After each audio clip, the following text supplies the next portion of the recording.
funny? Dude, that was a blast. Absolutely, that's why I met him. I'm now in Yeah. Full set of on-car adjustments.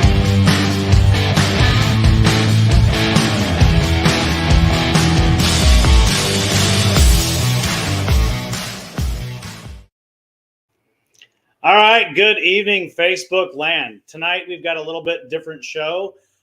Interview style, we have the one and only Jinx Jordan. Jinx. Hi, everybody. Welcome to the show. So Jinx is he is a longtime autocrosser, more national championships than you can shake both fists at. Mm-hmm. And we're gonna talk a little bit about his career in racing and kind of what he's got planned for the future. So Jinx, how are you doing tonight? Doing great. Glad to be here. Kind of fun to be here in the studio instead of seeing somebody coming in through YouTube or something. So it's pretty cool to be here. Lucky we were able to make this happen a week, and I was here in town. No, most definitely. You hit me up a couple weeks ago and said, "Hey, I'm coming to town. You're teaching this week for Evolution." We're here for Evo. Yeah. So I figured, well, let's do this. Let's make it happen. And when you said you were going to be physically here, I figured, why don't we do our first live interview? So been looking forward to it as I've passed on to others, and so we're here. We are. Heck yeah. So I'm going to be back and forth with the computer checking comments. So as you comment, questions pop up, let us know. We're on here. I've got the tablet so I can see what's going on in the group. I've got the computer. We're all set up here, and we're gonna have a good time tonight. Cool. All right. So Jinx, where did it start? Wow, a long time ago in Auburn, Maine. I was I guess it wasn't really, didn't grow up in a car family per se, but my father really liked cars. And so he worked at a Pontiac dealership at some point. And so he was around that. So anyway, I did what kids did 70 years ago, was like, I found slot cars, and played with slot cars and went to the stock car track when I could. And I hooked up with a drag racer when I was 13 years old, and he let me be part of the team. Yeah. And I polished his drag car. That was my contribution to the team. And after doing that for a while, I went to he let me go to the drags with him. And so I started out as a drag racer. When I was in high school, I went and did bracket racing with different cars, and just my everyday driver. My parents told me definitely not to do that. I still did it. A couple times I went and won bracket eliminators and had to hide my trophies at my girlfriend's house, and so I didn't take them home, which is kind of exciting. It's an exciting story. My father would probably be disappointed. So anyway, in the wintertime in Maine, there was no drag racing. So my brother was involved in a sports car club, and they had TSD rallies and stuff like that. And he said, "Hey, maybe you should come." So I found that TSD rallies was a great thing to do on dates. Yeah. Instead of going to a bar or whatever. I never was much of a dancer. So I invite a girl on a rally, and if you found your way back to the finish, great. And if you got lost, well, you figured something else to do. And so it was kind of a cool deal. So after doing that a couple of years, drag racing in the summer rallies, my drag racing career wasn't going anywhere, and I was breaking a lot of parts for 15 seconds worth of fun. And the autocross, the sports car guys said, "Hey, why don't you come to an autocross?" And I guess from there, they're like, I was hooked. I never went back to drag racing again once I ran my first autocross. But I wasn't very good. Yeah, I mean, most of us start out and we're not very good. Wow. I went to the first, at least 2, maybe 3 autocrosses before I finally had an on-course run. Yeah. And so all the other guys going, "Man, I can't believe you stuck to it this long." I said, "Well, it's kind of fun, and I'll figure it out." And so, I don't know, what was a drag car turned into a Datsun 240Z, Lotus Elan. There was a guy who ran a Elan with our club, man. I loved that car. And so I was 20 years old, no mortgage, good income. Like, man, I went out and bought a Lotus Elan. It was a cool car. Broke all the time. It broke. So I don't know. I had Fiat X19s. A lot of people don't relate to me and think of rear wheel drive, but in the beginning I had rear drive cars, and then I guess after the kids started coming, I decided I needed a car with a back seat, and there was a bunch of Scirocco's that ran, Rabbits and Scirocco's that ran with my group, and they were cool cars. And there was one guy with a Honda Civic, and it was just so cool. Yeah. So I bought this old 1200 cc Honda Civic. Oh yeah. Little aluminum motor, 4-speed that handled so nice, and it was competitive with the Rabbits and Scirocco of the day. And so we looked like the Clampetts rolling into an autocross. I had a roof rack on my Honda. We had a playpen, and the kids would have a toy, and Jeanette and I would each have our helmet. Yeah. We may have even shared a helmet those days. Yeah. And so we just raced, and it was fun. It was fun. We drive around to, I drove to the events with the kids, and it was that was my start in front drive. Probably, I would say, daughter was born in 81, so it was probably 81 when we started with Honda. So we were Hondas way before it was cool. Yeah. Way before it was cool. Well, it was a family affair. Yeah. Well, we all went. It was a big picnic Sunday. We went to the autocross. We had a picnic. We hung out with our friends.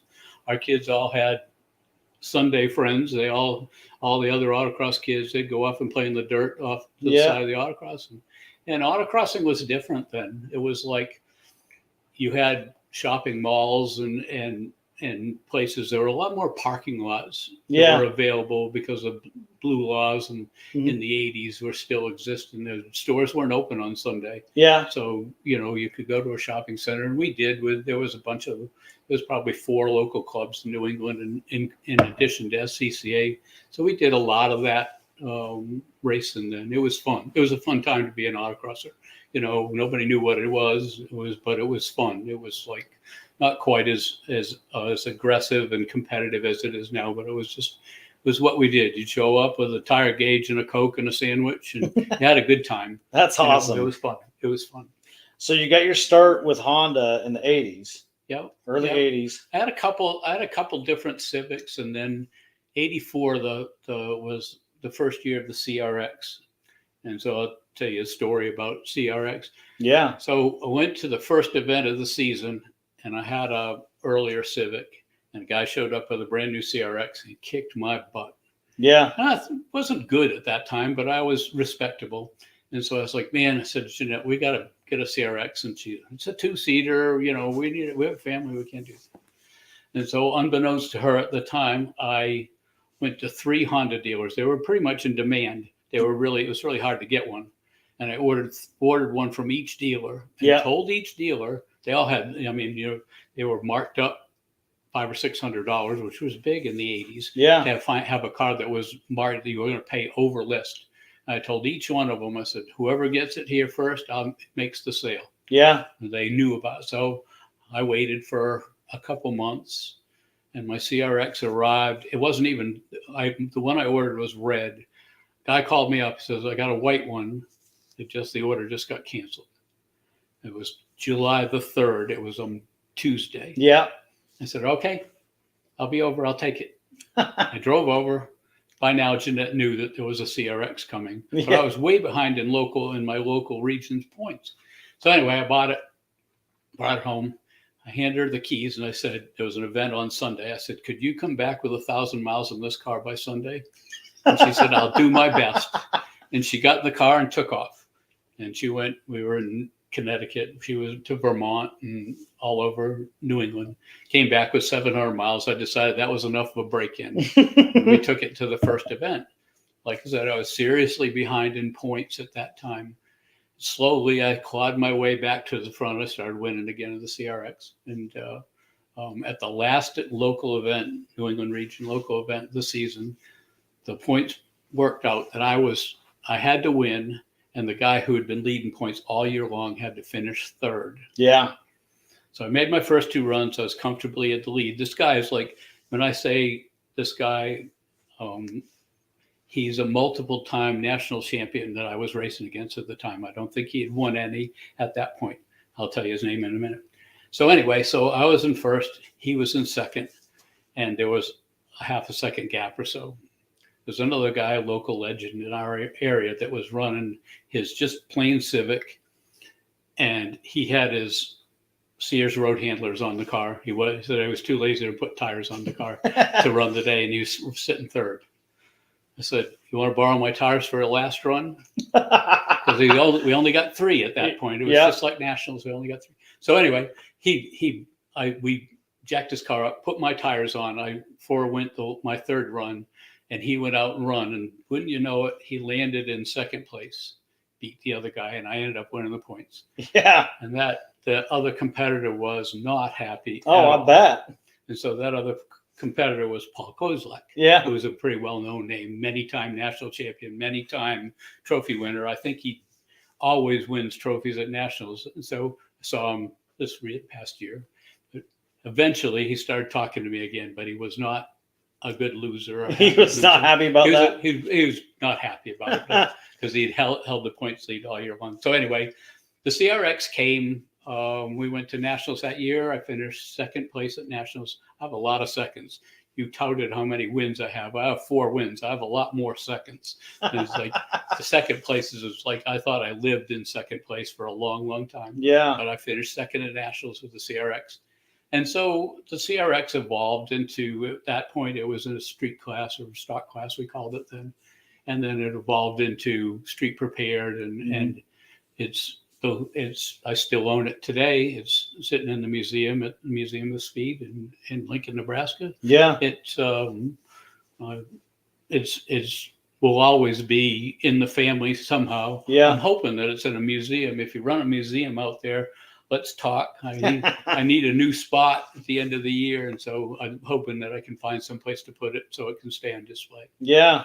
But the CRX we ran it for a while. We ran a Civic in another class for a while out of a race shop that prepared it. And we came back to CRX, and then it evolved into an EG hatch in around 2001 or 2. Okay. And that's the one a lot of people associate with me because it's the most recent one that ran in the street prepared category for about 10 years. And then we became street mod car and with all the whiz bang wings. All and the stuff fancy on it. stuff. And it was an awesome car.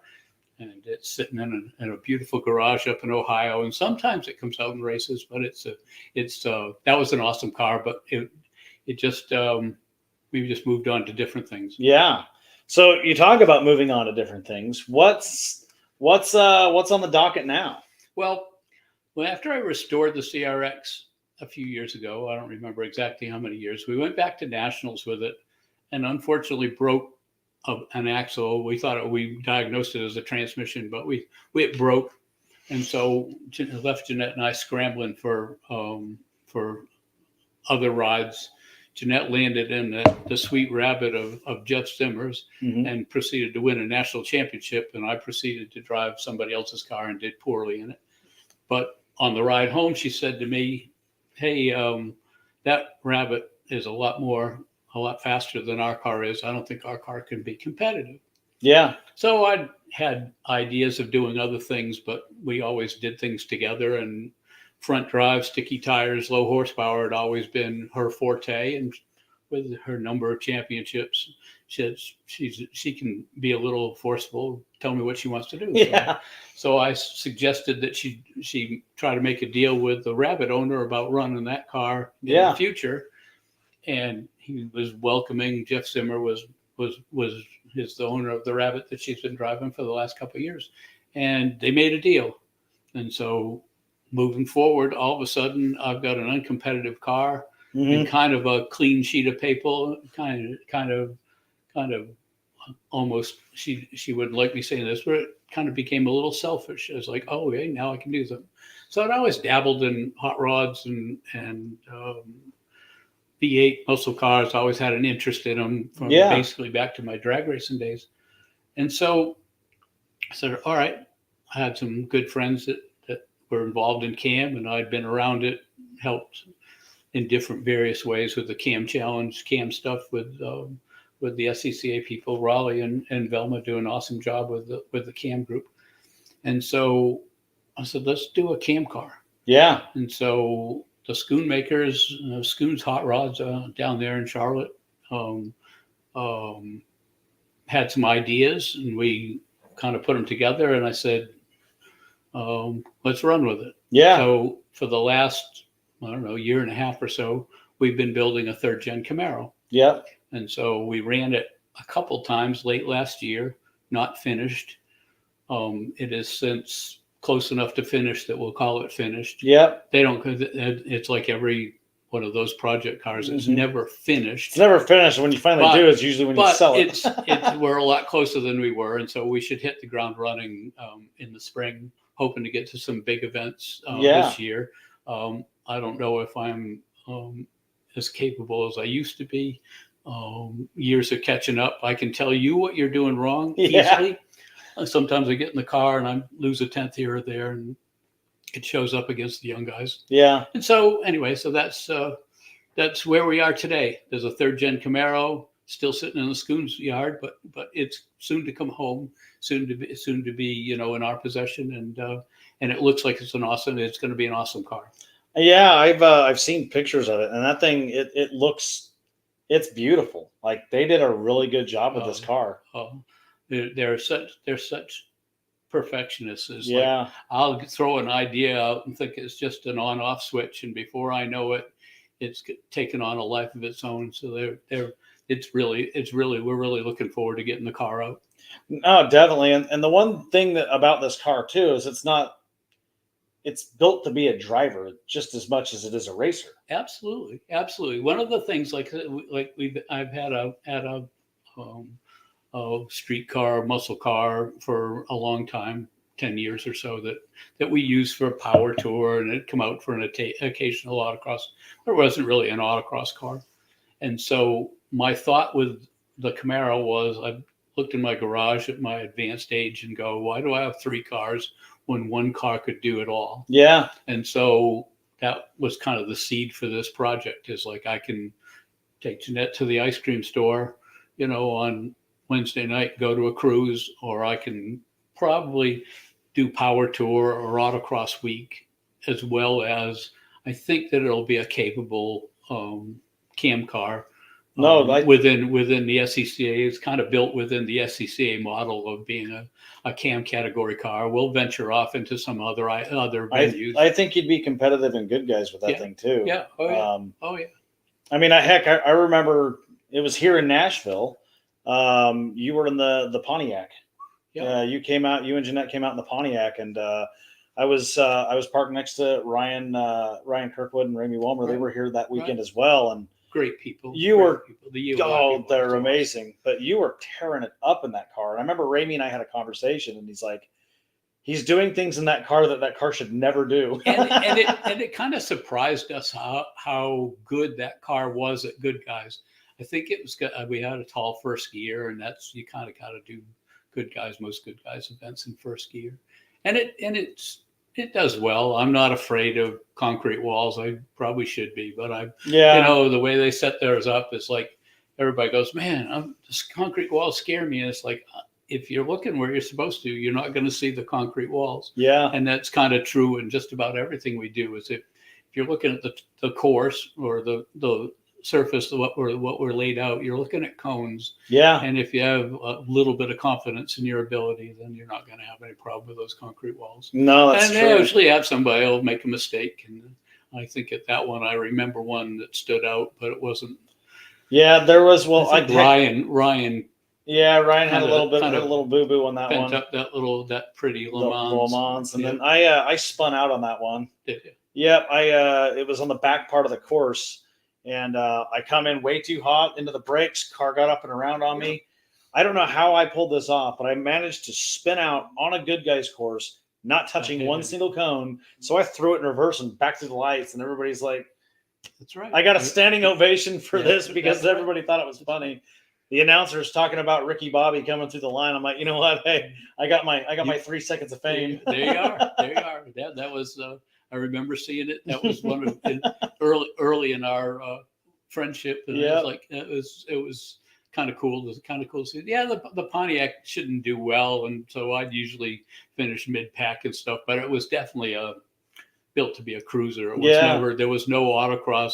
Actually, the thought of cam type autocrossing was not on the radar. That was just going to be a fun cruising car. That's Yeah. all. And we've had fun with it. We've done a couple of Cars and Cones with Jimmy Day and their group. Yep. We've done a couple of those, and we've done a couple of hot rod power tours with Yeah. it too. The Scoons and I did it in 2013.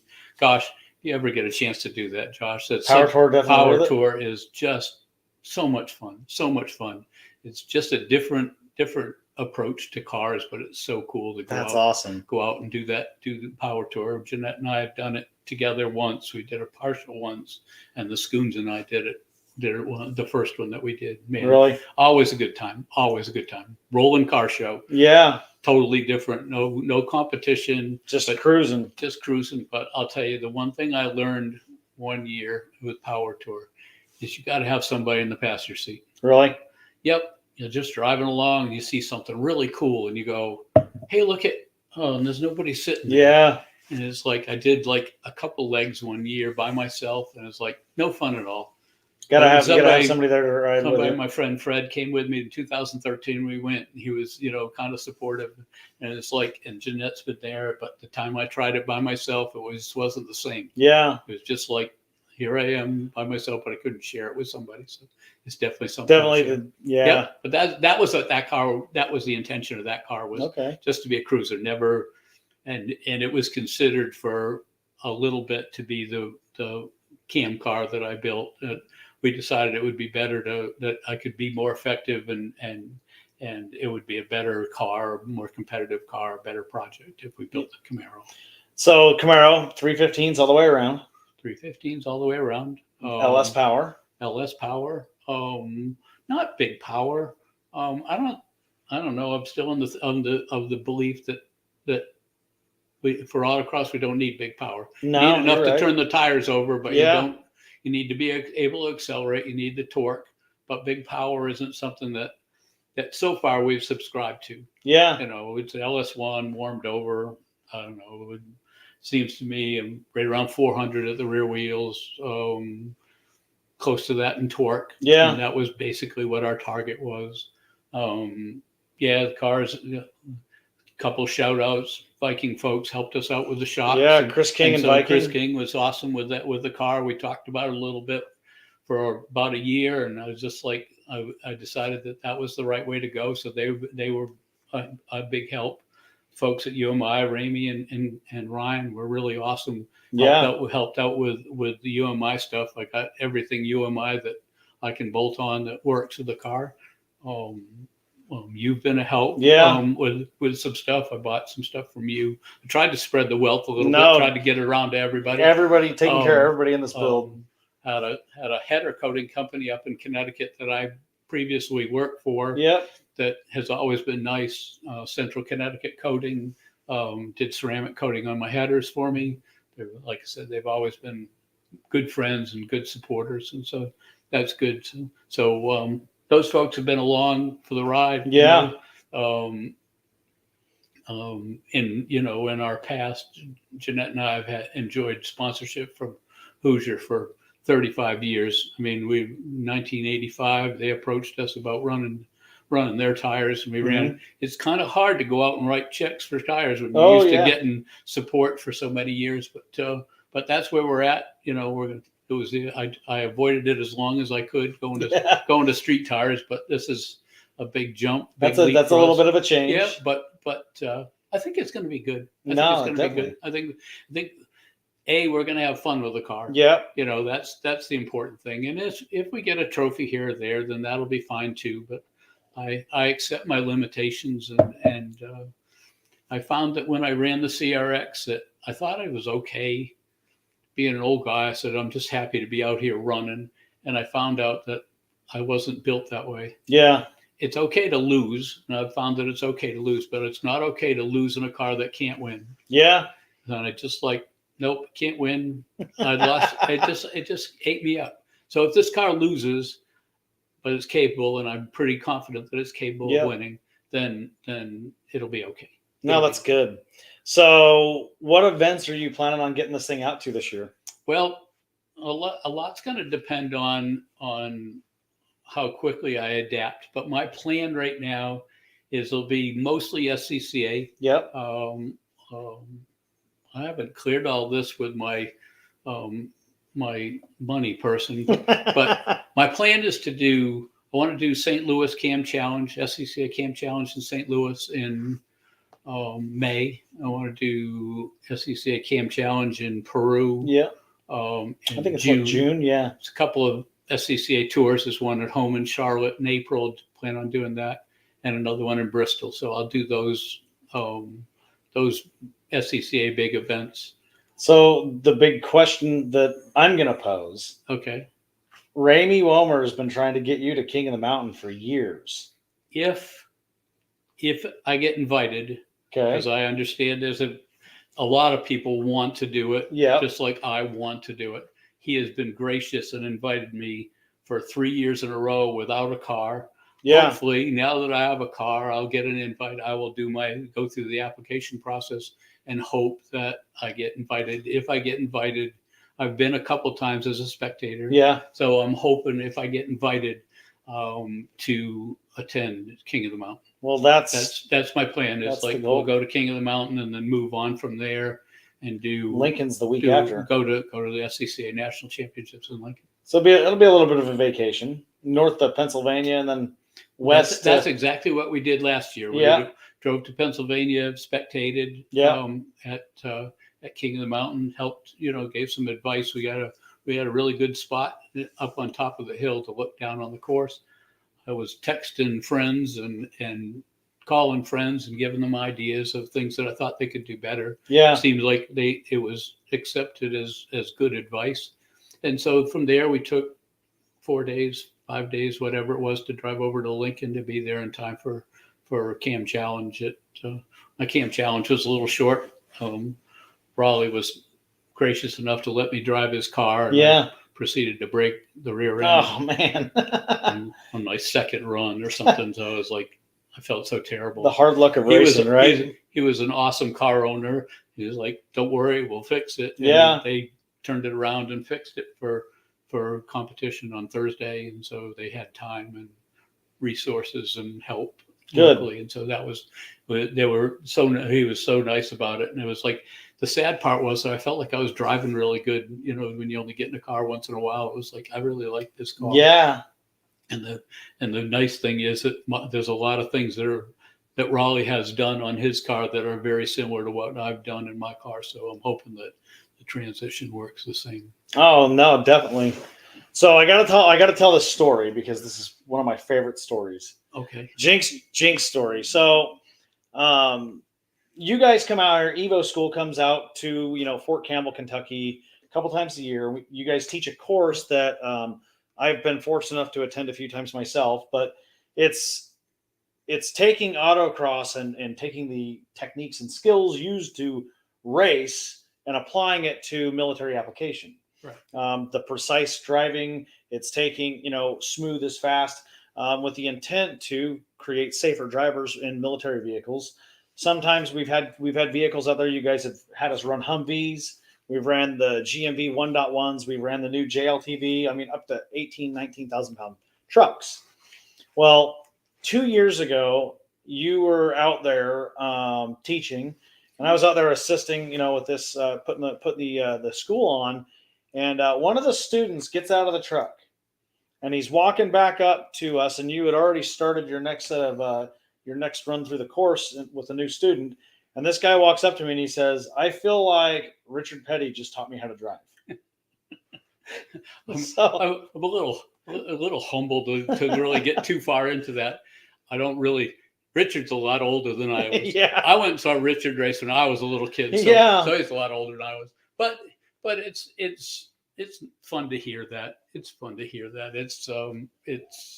I don't really have a good response, but I kind of like, I didn't think I was that old, but experience wise, especially teaching wise, I've been lucky enough to teach so long with Evo, and the people there are so good, and you learn from the other instructors who are good too. Yeah. I mean, I don't really look at any of us as being the best instructor, but as a team, as a group, we've always seemed to get education across. I look at autocross as being something like a guy decides he's going to take up skiing, so he takes up a ski lesson, or golf, or tennis, or something like that.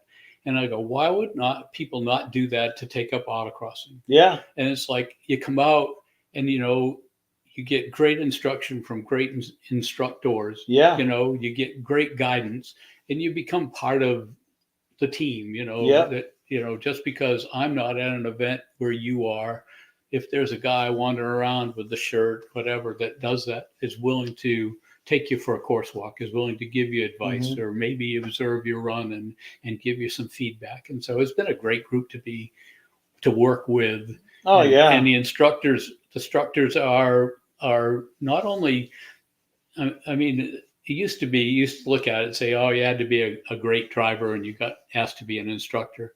But there's a lot of guys that can be really good instructors that didn't ever win anything, but they're good teachers. Yeah. And so the balance is great. It's great to say multiple national championships. I feel fortunate that I've been able to win a few along the way.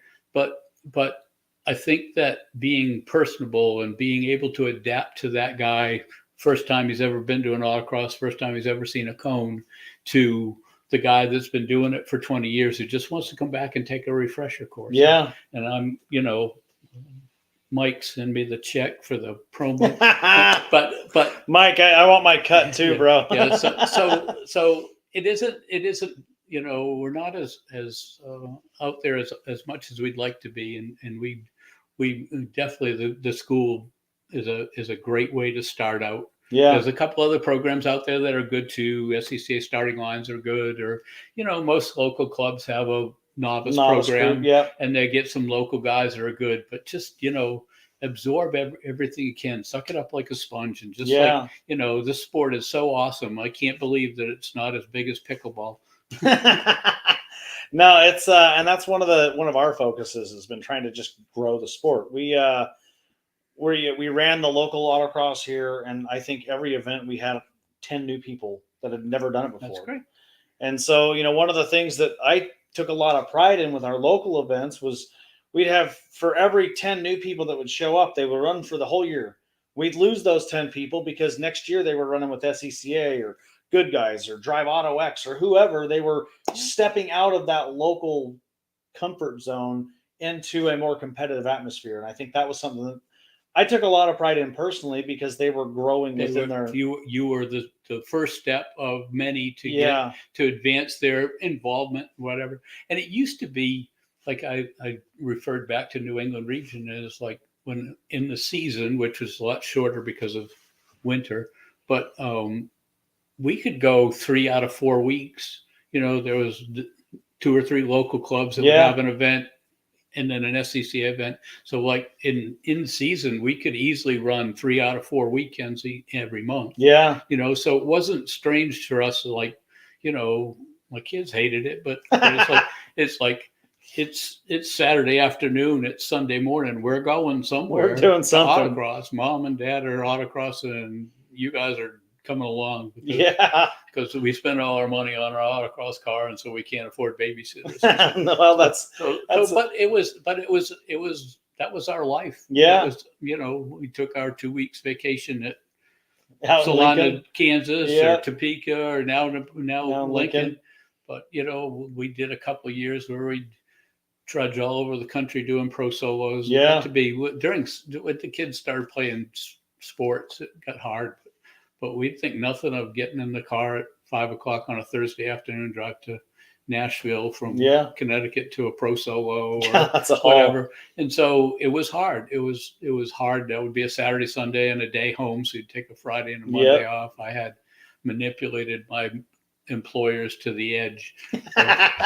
There was never a vacation day or a sick day that was left behind. I used them all, every bit of it. Was very, very rarely really sick. I got sick on Friday and Monday. Yeah, that's too funny. Sick of work, right? Yeah. So Jimmy Days, we got Jimmy Day watching. He says legend. So he says what? He called you a legend. A legend? Yeah. Oh, I have to agree with that statement. I've heard that kicked around before. I don't consider myself a legend. I just love the sport. It's just, some people are big on golf. Some people are big on skiing. I get it. Yeah. I'm big on autocross. Yeah. This is my hobby. Yeah. This is my, I want everybody to experience autocross. If you like cars, you should be autocrossing. Yeah. And it's like, I want you to go out, run around between the cones. Don't go out there and do it on the street. Yep. And get a ticket or crash into in an unsafe place. Just come to an autocross. I still pinch myself once in a while and go, man, I can't believe this is legal. Yeah. It's like, wow, I can go as fast as I want, dodge the cones, hang out with my buddies. It's just a big social event, so it's like, why would I go out on the street and do something that could hurt somebody else? Go to an autocross. It's have fun. Or if you got to go deadlines free, go to a drag race, but don't, if I have anything, it's like, this is autocrossing is for me, it's life. Well, and that's one of the things. So our last event we did, Cone Strike, we built that course to give everybody everything they wanted. I wish I could have cloned myself that weekend. Oh, I wanted to be here so bad. That course ended up being, I think, well, I tried to make it a 60-second course, but a couple drivers had other plans. And Jamie Elliott shouldn't have driven as fast. Oh gosh, Jamie Elliott come down in his vet. It was funny too. He called me a couple months before. He's like, "How long's the course going to be?" I'm like, "Well, I've ran 2 iterations of it. Combined, it should be about 60-65 seconds." So it's like, "Okay, cool. I'll bring my vet down." I'm like, "Okay." And I'd never met Jamie up until that phone call. And super nice guy. I have fantastic racer. I've met him before briefly. Yeah.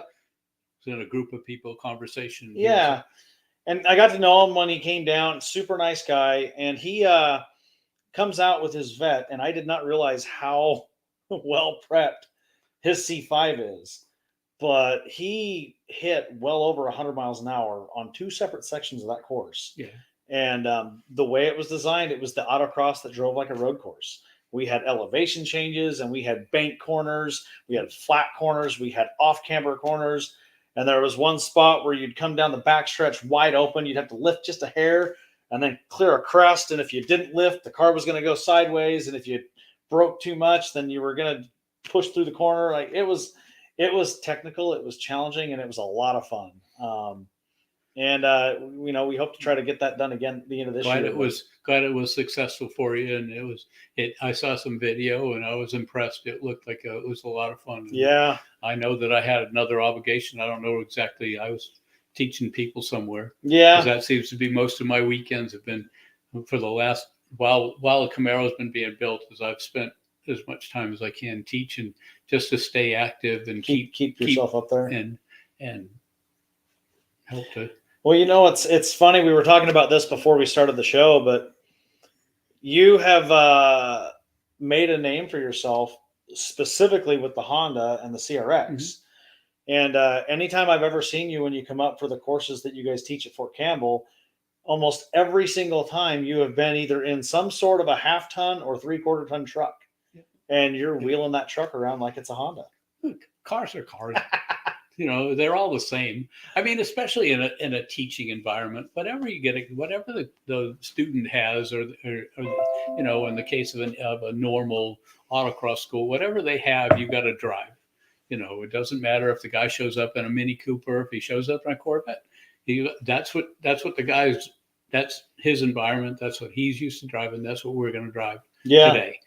And so I kind of got to a point where I kind of think that I can be 80% good in just about anything. Yeah. The last 20% hurts me a little bit. You sling a trophy out there at the end of the road and say, all right, we're going at it. Sometimes I'm not as good as others, but I can look good at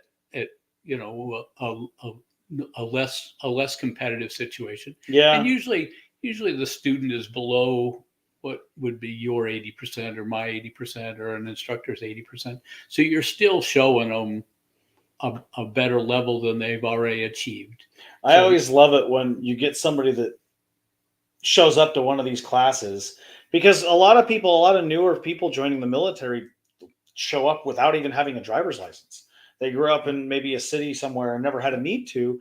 And it's always fun to see because we'll start out and you'll usually end the course with some sort of a little kind of a timed competition to let them have fun with it, right? Eventually, yeah. And it's always great to see the person that showed up that's never even drove a car ends up running. And they're one of the fastest ones there. They do well. They do well. And a lot of that's the training. Some of it they probably had a little bit in them themselves. But there are military folks that we are exposed to that are very quick learners. Yeah. I'm always impressed with when we teach the right group of people. Yeah. How quickly they learn.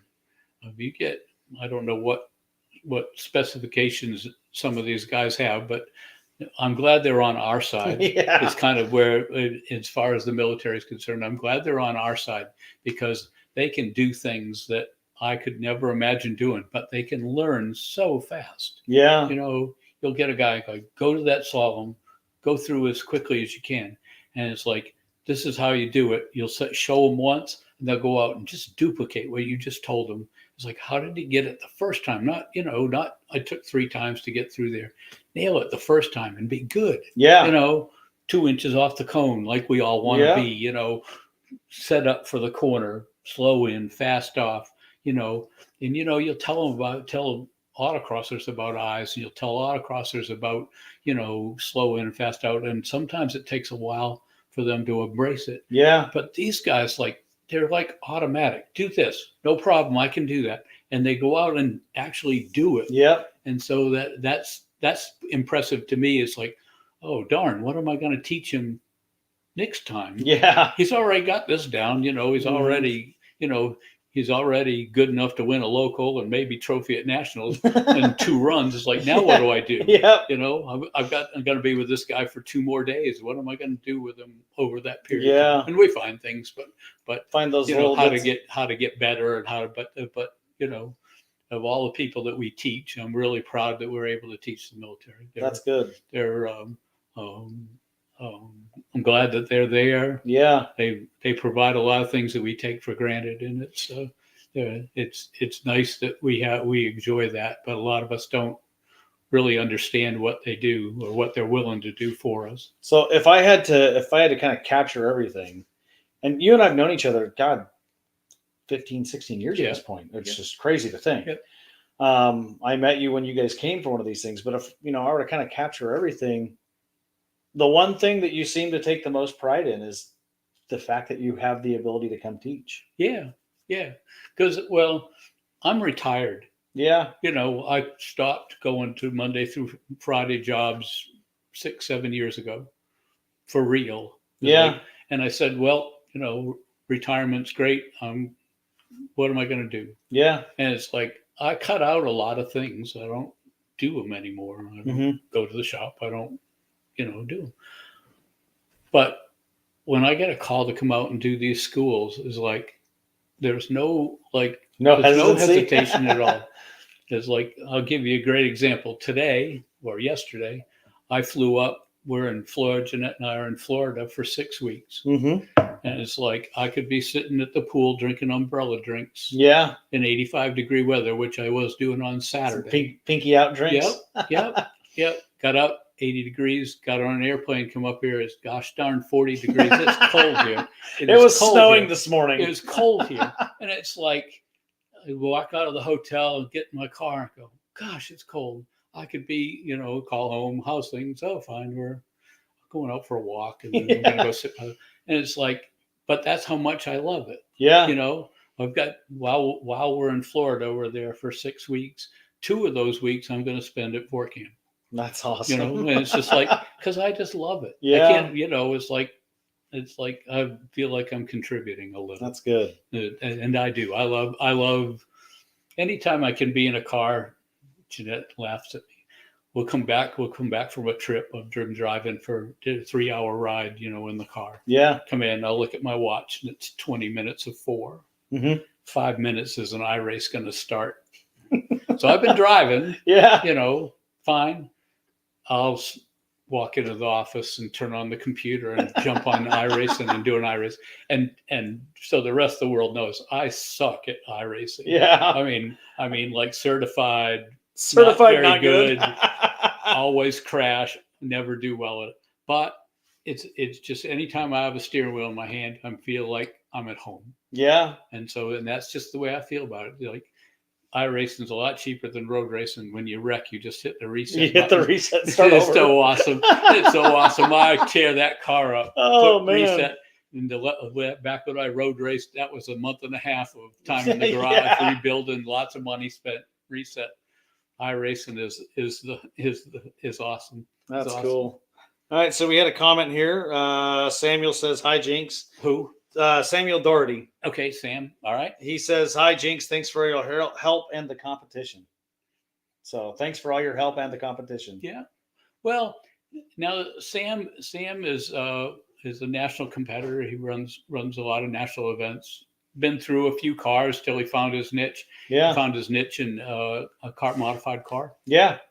Was president of the local sports car club. Paid his dues. He's done everything with the local club. Probably one of the best local clubs I've ever been involved with, the Triad Sports Car Club. Yeah. Up in Greensboro, High Point, Winston-Salem area. Yep. North Carolina. So he's. I don't get to their events as much as I'd like to. Maybe now, once the camp car is done, I'll get there a little more often than I have in the last couple of years. But just a great, not just a guy who shows up and races, a guy who works all day and then races also. And so he had a really good, my memory serves, he had a really good result at nationals, kind of surprised himself a little bit. Good. Awesome guy. Kathy Barnes says, thank you for all the encouragement, teaching, and Honda parts. Remember, autocross is fun. Exactly. So Kathy, I've known Kathy longer than I've known my wife, Jeanette. And Jeanette and I have been married for, I always say 40 million years, but a long time. But Kathy was a local SCCA racer. You know, we raced a similar car as my memory. I don't remember ever walking over and, Kathy, this is Jinx. Jinx, this is Kathy, shaking hands or any of that stuff. Kathy was just another person that was there, and we just kind of got together. She might chime in and she might remember how, but we've been close family friends. We lived the next town over for many years when I was in Connecticut. Yeah. She'd babysit our kids. We'd do whatever we could, eat with, she's just been a great friend, big contributor to SCCA, big Hall of Fame member, SEB chairman, board of directors. Yeah. A lot of administration stuff, but still a few national championships along with that. Very, very accomplished in her day. Like me, she's got some advanced years now, and we aren't quite as fast as we used to be. But one of the big things that me personally, that Kathy means to me, is that she came along at a time when Jeanette really relies on a co-driver. Yeah.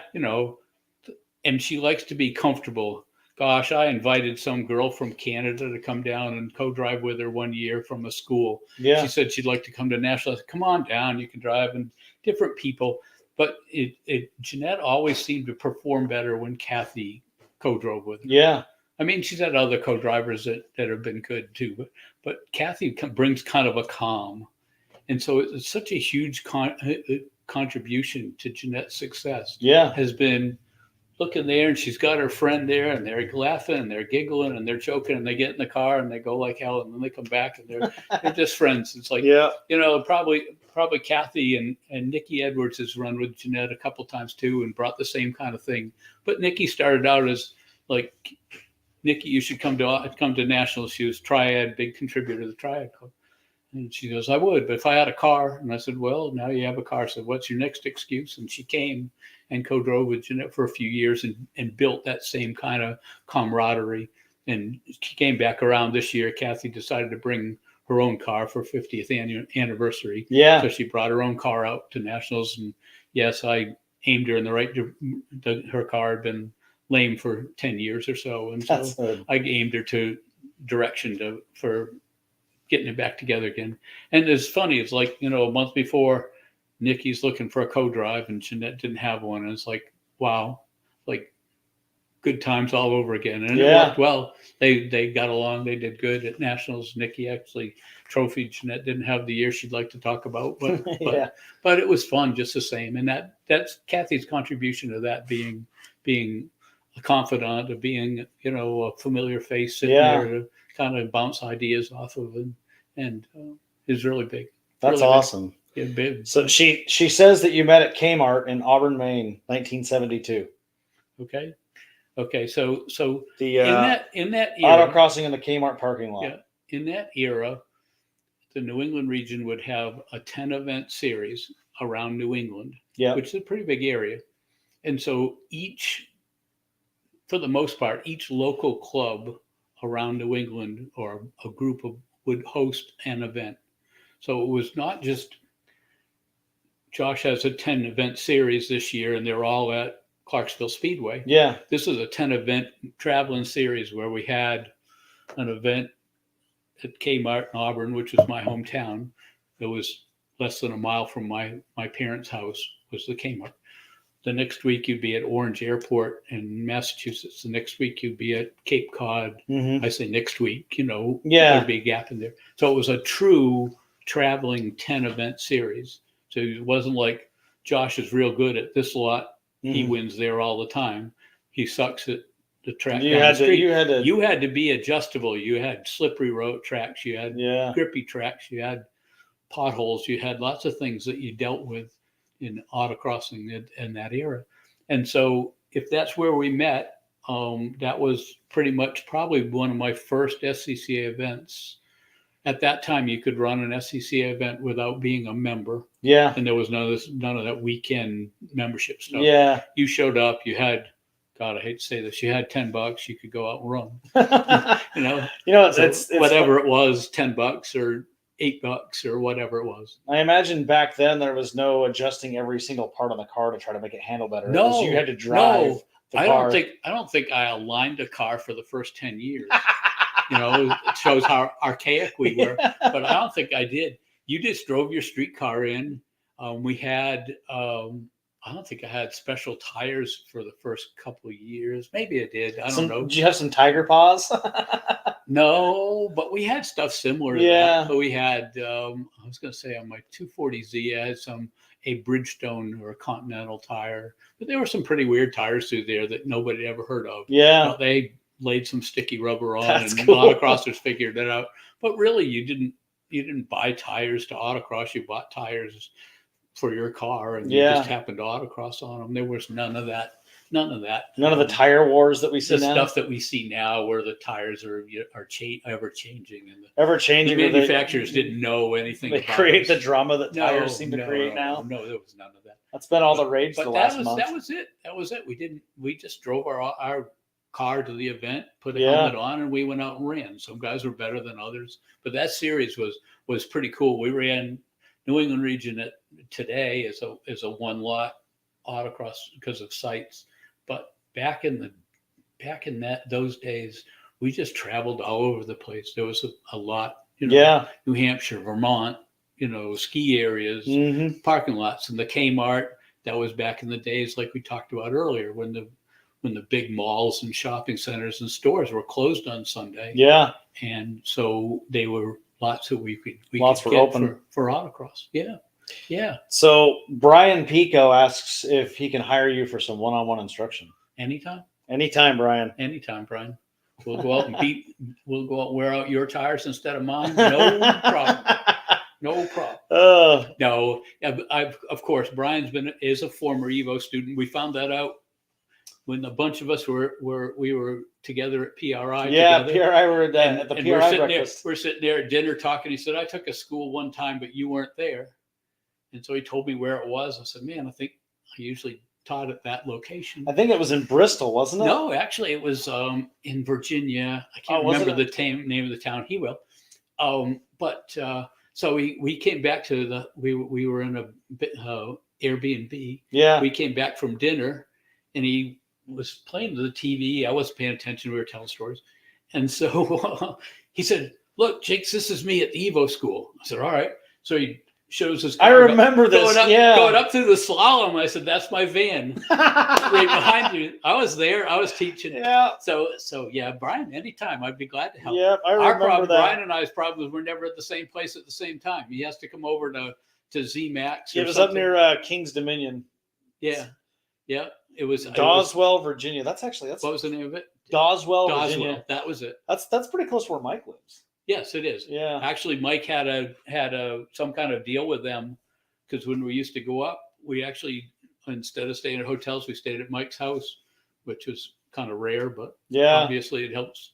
But Mike had us as a guest at his house while we taught classes up there. And my memory is that we used to like have a test and tune on Friday and then schools on Saturday, Sunday. Yeah. And so it was early in the year. And so we all took our cars up because that's why my van was there. Yeah. I towed my car up. Yeah. And so we ran.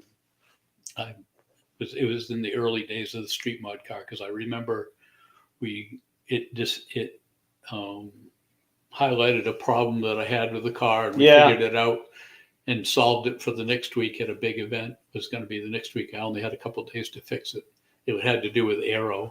I didn't have enough downforce in the rear of my Honda. You know what? People laugh and joke about that, but we have found Jeff Gordon, not that NASCAR dude, but the Jeff Gordon. Jeff.